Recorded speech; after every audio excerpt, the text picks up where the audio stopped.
हर हर महादेव। जैसे गुरु रौरा सभी की गोस्वामी शिव चर्चा कथा में फिर से एगो कथा लेके आज बनी और कथा के शुरू से अंत तक अवश्य सुनल जा। कथा बहुत आनंद दी।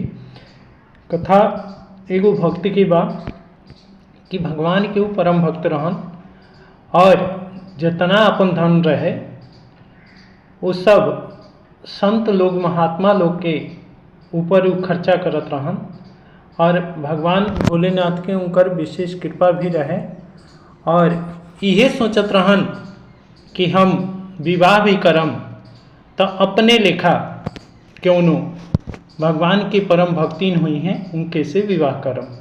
काहे कि वो कुंवारा रहन और 12 वर्ष के आयु से ही वो भगवान के भक्ति करे लगले और संत महात्मा के सेवा करे लगले। वही सेवा में जुटल एगो संत एगो उनका द्वार पर आई रहन और वो भोजन वोजन करके गईले। संत महात्मा पूछले कि बेटा तू अभी तक विवाह काहे न कैला। तब वो कहले कि हमरे लेखा अगर प्रभु कोनो भेटा जाई लड़की कन्या तो उना से हम विवाह करम कि जौन हमार भक्ति में कोनो चीज़ के विघन मत डालो और वो हमरे लेखा रहो भगवान के भक्त संत महात्मा के भक्त संत महात्मा के सेवा करे वाली। तब वो कहने के ठीक बा। और एक दिन वो जौन महात्मा पूछले रहन उहे महात्मा घूमत घूमत दूसरा प्रदेश में चल गए और ओइजा राज्य में देखले कि हूबहू इनके लेखा जैसे ई संत महात्मा के सेवा करते रहन ठीक इनके लेखा वो एगो लड़की रहे। वो भगवान के परम भक्तिन रहे और संत महात्मा के बहुत पुजेरी रहे और वो संत महात्मा के देख के बड़ा खुश होखे। तो ए पर संत महात्मा कहने कि ही बेटी तहार पिता के ह तहार माता के ह। और वो उनकर माता पिता से भेंट कैले कहने कि महाराज हम चाहतनी कि आपन पुत्री के विवाह फलाना गांव में यानी कि एगो महात्मा इनके लेखा जैसे ही भगवान के भक्तिन बाड़ी वैसे ही वो भगवान के भक्तों में और बहुत धनाढ़ परिवार बा वही परिवार में इनकर विवाह कर दी। ये दोनों जना के जोड़ी बहुत अच्छा बा। संत महात्मा के कहल बात भला के टाल सकता। उनकर माई बाबू भी राजी हो गए और वो कन्या कहले कि हमारे एगो शर्त बा महात्मा जी। तब वो कहले कि हे बेटी तहार शर्त का बा। तब वो कहली कि हमार शर्त ये बा कि उनका से पूछ ले कि अगर रोज 1000 संत महात्मा के अगर वो भोजन के प्रबंध कर दी हैं तब हम उनका से विवाह करम। 1000 से कम ना होके के चाहिए। और वो महात्मा इनका द्वार पर अइले और कहले कि हे बेटा तारा खातिर हम लड़की खोज ले बानी। और ये तरीके करके वो महात्मा पूरा उनकर गुण बतौले और गुण बतौला के बाद एक ही बात कहने कि वो कहली हा कि हमारी एगो शर्त बा। शर्त ई बा कि 1000 संत के रोज तारा भोजन करावे के पड़ी भगवान के परम भक्त के। तब वो कहने कि इमें कौन भारी बात बा। इहे तो हम चाहत रहे हैं हमरे लेखा वो भक्तिन बाड़ी भगवान के संत के सेवा करे वाली। हे प्रभु रौरा जाके हाँ कर दी और रौरा आशीर्वाद देवे जरूर आए। ये तरीके करके वो संत महात्मा मिल के दोनों जना के का काम कैले के विवाह करा दिले। और वो बेचारी अली और वो बात के फिर दोहरौली अपन पति देव से। और पति देव कहले कि ऐसे बढ़ के हमरा खातिर सौभाग्य का बा कि तुहू संत महात्मा की सेवा करे वाली और हमहुओ संत महात्मा के सेवा करे वाला। और तू अगर 1000 के खाना बनेबू भोजन के प्रबंध करबू तो हम जरूर होकर व्यवस्था करम। हमहुओ तारा संगे बानी और हमनी के दोनों मिलके अपन भगवान के भक्ति कल जाए। यही तरह हमनी के संत महात्मा के भक्ति कल जाए और भगवान के ये तरह वो भक्ति करे लगलन जा दोनों मर्द मेहरारू। और रोज 1000 से ऊपर हो जा जैसे कि 1100 1200 बाकी 1000 से कभी भी कम संत महात्मा के वो भोजन ना करावत रहन। बाकी एक ही बात के कमी हो गई कि वो कोनो काम धंधा ना करत रहन। तो कहाला कि अगर समुद्र में से भी एक बाल्टी अगर पानी निकालल जा तो हो सकता कि समुद्र भी सूख जाओ। यही तरह अगर धनवान कुछ काम धंधा ना करी, अगर कोनो व्यापार ना रही, तो ओकरो धन अवश्य ही खत्म हो जाई। यही तरह करत करावत उनकर धीरे धीरे धन के जौन आवागमन रहे उ कम होखे लागल, और धन खर्चा होखला से रोज 1000 संत के खाना भोजन के प्रबंध सब चीज़ के कई कोनो ऐसी बात नहीं के। ये चलते उनकर धन धीरे धीरे खर्चा होखे लागल, और ई बात पर उ गौर ना कैले, और उ कहले कि भला भगवान की कृपा से हमारा घर में का कमी बा। और धीरे धीरे का देखलें कि उनकर धन सब जितना बाबा दादा के धन रहे वो सब खर्चा हो गई, और अब ऐसा आ गई कि उनका उधारी पैंच करे के पड़ गई, और उधार पैंच करके भी वो अपन प्रण जौन उनकर रहे कि 1000 संत के रोज भोजन के व्यवस्था कैल, तो रोज भोजन के व्यवस्था बेचारू करत रहन। उधारी मांग के लिए आवस राशन, और रोज यह बात करस। धीरे धीरे वो का काम कैले कि अब जौन उधारी वाला रहे 1 महीना 2 महीना इनका के उधारी दिलस, और उधारी के पैसा ही ना चुका पौले, जौना के चलते उधारी भी देवल व्यापारी लोग बंद कर दिलस, और हल्ला कर दिलस कि ई जौन संत महात्मा बाणे, जौन संत महात्मा के ई पुजेरी बाणे, इनकर व्यवस्था कुछ निखे, इनकर कोनो व्यवसायिक निखे, जना के चलते इनका के धन दे के आपन धन लुटावल के बराबर होई। ये चलते धन केहू भी मत दे, और ए तरह उनका के धन देवल बंद कर देलन जा।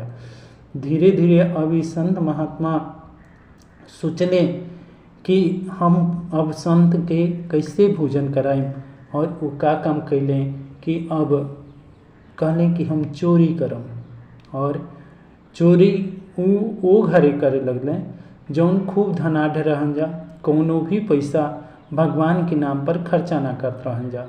धीरे धीरे ओहन जना के जास, और ओहन जना के घर में लूट काथी के करस त सिर्फ राशन पानी के, और जितना ओहन जना के रसोई में राशन पानी आटा चावल दाल सब चीज़ पड़ा रहता है वो सब उठा के ले आवस, और रात भर में जितना हो सके वो सब जुटा लेस, और रात भर में भोजन के प्रबंध कर लेस। ये कुछ दिन चलल, जना के चलते ये फिर नगर में ढिंढोरा पिट गई कि अरे बाप रे, पता ना कौन चोर बा कि जवन सिर्फ आटा चावल दाल यही सब लूटता, बाकी और कुछ धन धान्य नहीं लूटत। ये चलते अब इनकर बदनामी हो गई, और सब केहू इनका के कैसे केहू कहो कि ये चोर हमें, काहे कि ई चोरी करत कभी पकड़ल ना गई रहन, और ये तरह करके सब केहू अपना अपना घर पर पहरा बैठा दिलस।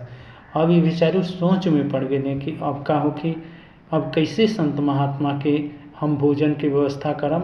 अब ये का काम कैले कि अब राहगीर के लूटल ही आरम्भ कैले, कहने कि अब यह कर सकतनी कि जे कोनो भगवान के नाम पर पैसा नहीं खर्चा करत, अब उनका के हम लूटम, उनकरा से धन दौलत थोड़ा बहुत वो बेचारू व्यवस्था बनावे लगल। ये तरह करके एक दिन माता पार्वती जी जब कैलाश पर्वत पर बैठे रही, तो भोले बाबा का काम कैले कि एगो सेठ के रूप धारण कैले, खूब गहना गुड़िया अपना के सजा लेने, और एगो छड़ी भी लेने, उहो छड़ी सोना के, खड़ाऊ भी पहन ले उहो सोना के, जौन अपन गला में जौन भी हार पहनले रहन और सब हीरा जौरात के हार रहे, और ए तरह करके 5 अंगुली में पूरा अपन 5 अंगुली में हीरा जौरात के अंगूठी पहन ले, और जाए खातिर तैयार भैले, सेठ लेखा बन गए,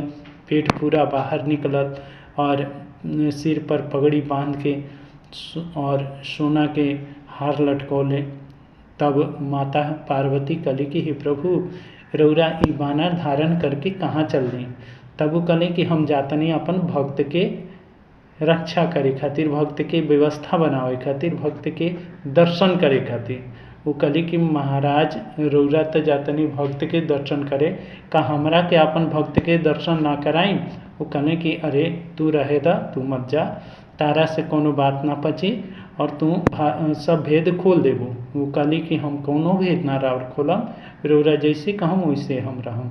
और कहने कि तब तैयार हो जा। और माता भी एगो सेठानी के रूप धारण कर लेली, पूरा गहना गुड़िया से अपना के लाद देली, नीचे से ऊपर तक, पायल से लेके बिछुआ तक सब सोना के, कान से लेके नाक तक सब सोना के, गला से लेके सब सोना के, सोना हीरा जवाहरात सब उनका देही पर लाद रहे। और पहुँच गलन जहाँ पर वो महात्मा जौन रहन ठगी करे खातिर बेचारू बैठा रहन, राहगीर के लूटे खातिर। जब वो रास्ता से जब गुजरे लगले तभी संत महात्मा आगे आके कहले कि जय शिव शंकर, नमः शिवाय।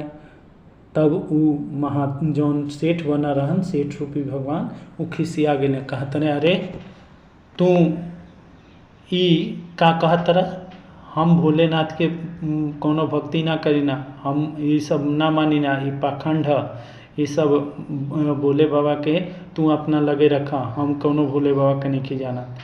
तभी मन में सोचे लगले कि हो ना हो ये लूटे लायक बा, काहे कि भगवान के कौनो किस्म से प्रिय नहीं खे और ना भगवान एकर प्रिय बाने और ना ही भगवान के प्रिय बा। ये चलते एकरा के लूटल कोनो पाप ना होई और वो व्यवस्था बना लेले।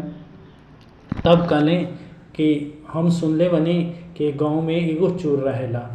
शिव भगवान कहले जौन सेठ रूप धारण कैले रहन, हम ई पक्का जाना तनी कि यही गांव में एगो से चोर रहेला, उ राहगीर के लूटेला। तब वो कहले कि हाँ महाराज हमहू सुनले बनी, ये चलते रौरा ऐसन करी कि रौरा जौन घना जंगल बा, ये जंगल से होके गुजरे, वो रौरा के कभी भी ना पकड़ पाई और रौरा आराम से अपना जहाँ जाए के वो जब पहुँच जाए। तब वो कहले कि ऐसन करा कि तू हमरा संगे चला, रास्ता हमरा के दिखा दिया, काहे कि जंगल मुहे हम अपन मेहरारू के लेके ये जंगल मुहे ना जा सकतनी और तू रहबा तो राह देख ले बड़ा, ये चलते तू व्यवस्था बनावा और हमरा संगे चला। तब वो महात्मा रूपी जौन संत रहन भगवान के परम भक्त, वो कहले कि देखी महाराज हम कैसे जाएं, हमरा घरे कुछ लोग आयल बा और कुछ लोग के भोजन के प्रबंध करे के बा, हमरा भी धनो नहीं के और धन नहीं के, तब हम भोजन के प्रबंध कैसे करें।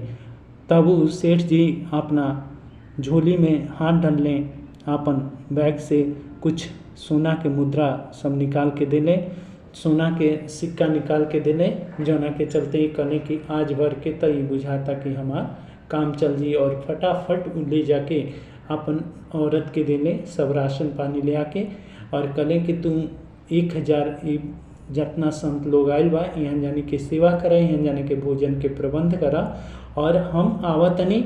और तू कहिया अगर वो पूछिहन जा कि वो महात्मा कहाँ गए जौन भोजन करावे आला, तब तू कह दिहा कि वो तुहन जना खातिर 10 साल के व्यवस्था बनावे गए, काहे कि महात्मा इस सोच के आई रहन कि अगर एहन जना के हम पूरा तरह अगर लूट लेतनी तब कम से कम तो 10 साल हमरा सोचेंगे ना पड़ी, काहे कि इतना हीरा जवाहरात एहन जना के लगे बा।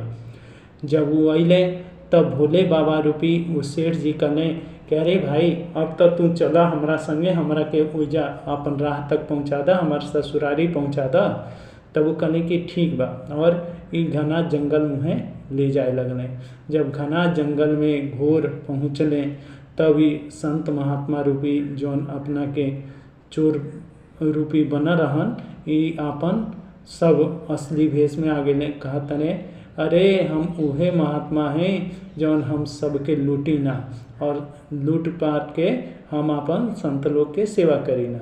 ये चलते अब तू जितना ही धन रख ले बड़ा, गमछी वो अपन पूरा बिछा देले, कहने कि जितना जल्दी हो सके ये सब खाली करा, जितना हीरा जवाहरात के हार और पहन ले बड़ा ये सब हार हीजा रखा। और ये तरह करके जब वो कहने तभी संत महात्मा के वाणी के सुन के भगवान थर थर काँपे लगने। जौन सेठ बना रहन कहतने अच्छा अरे तू ही हवा, हम तो चोर से महान फंस गए, हम तो तारा के साधु जन ले रही, हम तारा के अब का करी। तब वो कहले कुछ नहीं के करे कि तू फटाफट अपन जितना है सब पहनले बड़ा ना, खड़ाऊ से लेके और ऊपर जितना श्रृंगार के ले बड़ा, ये सब निकाल के ही जा जल्दी रखा। और जल्दी रखा ए पर माता जी गुर्रा के देखा तरी कि अरे ये तीनों लोग 14 भुवन के भगवान हमें, और ये एगो आपन संत से डरात रहे, संत महात्मा से डरात रहे। इनका पलक झपकत पूरा सृष्टि के लय होला और प्रलय होला, और ये काहे करते हैं। तब भगवान कोहनी से मारता है, कहता है कि अरे तू चुप रहा और तुहू थर थर काँपा, काहे कि ये हमार परम भक्त हमें, और भक्त के कभी भी एहसान मानल जला, और इनके चलते तो हम आइल बनी इनकरे दर्शन करें। और तुहू थर थर काँपा, काहे कि ये संत महात्मा में बहुत शक्ति होला, भगवान से भी ज़्यादा शक्ति होला, काहे कि वो भगवान के बुलावे आला होन जा, और भगवान के आवे के पड़ला अपन भक्त के दशा देख के। ये चलते तू ज़्यादा से ज़्यादा जल्दी से जल्दी ऐसा करा कि तुहू थर थर काँपा, और जितना है सब पहनले बड़ू गहना गुड़िया उस सब उतार के जल्दी रखा, नहीं तो ये कुछ और ये डंटा ले लेबा, हो सकता कि डंटा से हमने के मरबो करी। और ये तय करके वो माता भी बाड़ी, वो अपन सब श्रृंगार के जितना मंगलसूत्र छोड़ के वो सब चीज़ उतार के रख देली, और उतार के रख देली, थर थर काँपा तरी। तब वो पूरा तरह एकदम जब खाली हो गए तब कहले कि अब महात्मा जी अब बोली अब हमनी के जाइजा घरे। तब वो कहते रे रुका रुका अभी तार तलाशी लेवे दा, कुछ और निखन नु रख ले। तब वो जब हाथ डालले उनका झोरी में तो एगो सामंतक मणि निकलल। सामंतक मणि के रूप में एगो मणि रहे, जवन वो देख के वो कहले कि अरे इहो ले ले बड़ा, इहो रखा, वो रख ले। भगवान के जब कानी उंगरी के वो देखले तो देखत रहे कि ई कानी उंगरी जगमग जगमग करता। तब वो कहते रहे अरे ई का कानी उंगरी में तहार ये अंगूठी इतना सुंदर बा, ई के देही, सब चीज़ तो दे देला, इहो जल्दी निकाला। तब वो कहने कि अरे ये हमार बचपन के हमार के वो हमरा के उपहार दिले बा, ये उपहार के तो छोड़ दा, और सब तो तू ले लेला, तहार 10 साल के खुराकी चलिए जाई, तहार 10 साल जौन कार्य करता रह 10 साल तारा कमाए धमाए के ना पड़ी। तब वो कहले कि कुछ हो जाओ बाकी उहो निकाला, काहे कि हम तारा के छोड़ देती अगर तुम हमार भोले बाबा के तू बुरा भला ना कहता, तू भोले बाबा के पुजेरी ना हुआ, ये चलते हम तारा के पूरा तरह लूटम, हम तारा के छोड़म ना।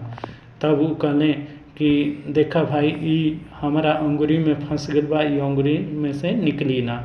तब वो कहले कि ना निकली, तब ऐसा करा लियावा है ने, और जल्दी से पत्थर पर रख के और वो अंगुरी के काटे लगले, कहते कि अंगुरी काट ले तनी अपने वो निकल जाई। तब वो कहले अरे महाराज ई का करता रहा, हमारा अंगुरी कटवा। तब वो कहले कि हाँ हम जरूर काटम, काहे कि तू हमारे भोले बाबा के अपमान कैले बड़ा, तू हमारे भोले बाबा के बुरा भला कहले बड़ा, हमारे शिव गुरु के इतनी निंदा कैले बड़ा, ये चलते तार अंगुरी तो कटबे करी, काहे कि जे शिव निंदा करेला ओकर तो गला काट देवे के चाहिए, हम तो तार अंगुरिये काटत नहीं।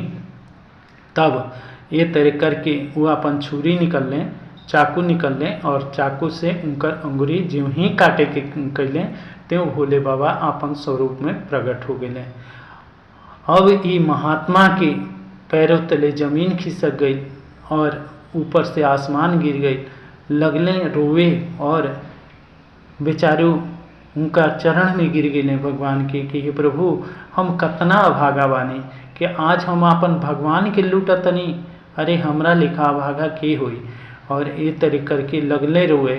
भगवान भोलेनाथ कहले कि अरे तू काहे इतना दुखी बल बड़ा, तू जितना भी कार्य कैला तू हमार जोगी महात्मा खातिर कार्य कैला, जोगी महात्मा खातिर ही धन लूटला और अपना में तो एको पैसा ना खर्चा कैला। जब तू एको पैसा अपना में खर्चा ना कैला तब तू काहे इतना उद्विग्न बड़ा, इतना दुखी बड़ा। तब वो कहने कि ये भगवान हम जहाँ तक सुनले बनी कि चोरी कैल पाप है और हम चोरिए एगो करे के जान तनी और कुछ हम जानतो नहीं कि, तो ये बताई कि हमरा नरक के गामी ना होके के पड़ी।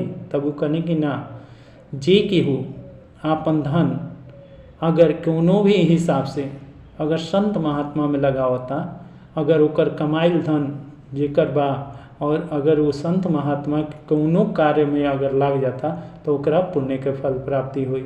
और तू चाहे वो व्यवस्था कैसे भी बनल होके, तब तू जेकरा घरे चोरी करके आवता रह ऊ तो हमार भक्त है ना है, बाकी फिर भी तू उहन जना के धन अपना संत महात्मा के खिया देता रह, उनकर सेवा पानी में लगा देता रह, तो उस संत महात्मा जब कहीं हैं तब उहने जना के फल मिले। ये चलते तारा कोनो पाप नहीं के, और यही चलते हे महात्मा तुम कोनो किस्म के पापी नहीं खा। ये तरह करके वो भगवान उनका के गले से लगा ले और वो कहने कि हम कितना पापी बानी कि आज प्रभु के हम हाथ काटे जात रही, अंगुरी काटे जात रही। तो कहले कि इमे का बात हो गई, हम भगवान हम अपन खुद तारा सामने इतना दुर्व्यवहार तारा से कैले रही है, चलते इहू फल मिले के चाहिए, तो मांगा वरदान मांगा। तब वो कहले कि देखी महाराज आज तो हमरा के दर्शन दे देनी, हमार जौन घरे बाड़ी हमार पत्नी उनको के चल के दर्शन दे दी, और ताकि उनके चलते ये सब कार्य संत समागम के सेवा हमारा से बन पड़ल, और उहे बेचारी हमार साथ दे दी। ये चलते रोजा चली और उनको कम से कम सेवा के फल दे दी। और ये तरह करके भगवान भोलेनाथ के अदृश्य होके और उनका घरे जाके भगवान फिर से प्रकट होइले और दोनों मर्द मेहरारू भगवान के सेवा के ली जा। ये तरह करके भगवान के दर्शन के ली जा और धन्य धन हो गए ली जा, और अंत में भगवान शिव के धाम में पहुँच गए ली जा। जय शिव गुरु, जय गणपति भगवान।